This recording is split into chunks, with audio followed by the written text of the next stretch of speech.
for the statement of defense, which is set forth in Article 21 of the rules. And under the rules, and this would also be the case under most institutional rules that would apply to an arbitration, the respondent may also treat its response to the notice of arbitration as its statement of defense, or alternatively, it could provide a more fulsome statement of defense in response.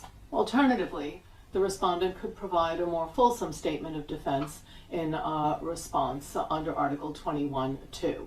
Article 21.2 also points out that the statement of defense should respond to the particulars in the statement of claim. Obviously, it is a response to the statement of claim, and it should also be accompanied by any evidence that the respondent is going to put forward and relied upon, and respond to any evidence that the claimant has provided.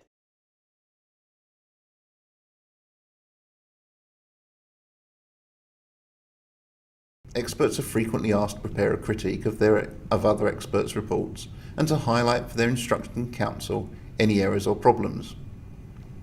While technical errors or differences of opinion may only be identifiable by an expert in the relevant field, there are plenty of issues which non-experts can pick up in expert reports. For example, anyone with a calculator can work through a report to check for arithmetic errors.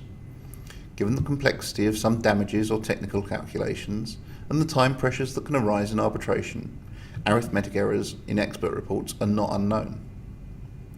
Perhaps equally clear-cut, but requiring a thorough understanding of the full report to identify, are situations where the expert has adopted clearly opposing positions in different parts of their expert report. One not uncommon example being the use of inputs in a claim calculation which differ from those used in the same expert's calculation of the counterclaim.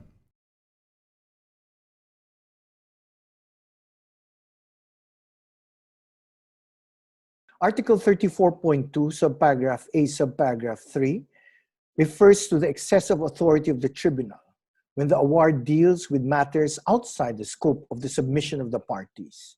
Here, the tribunal violates its mandate under the arbitration agreement. As arbitral jurisdiction is derived from the parties' consent, the tribunal only has the power and the delegated authority from the parties to settle the disputes before it. So the scope of submission to arbitration is primarily determined by the parties, which have unfettered discretion on what disputes are to be submitted to arbitration, save of course for disputes that are not arbitrable under the applicable law.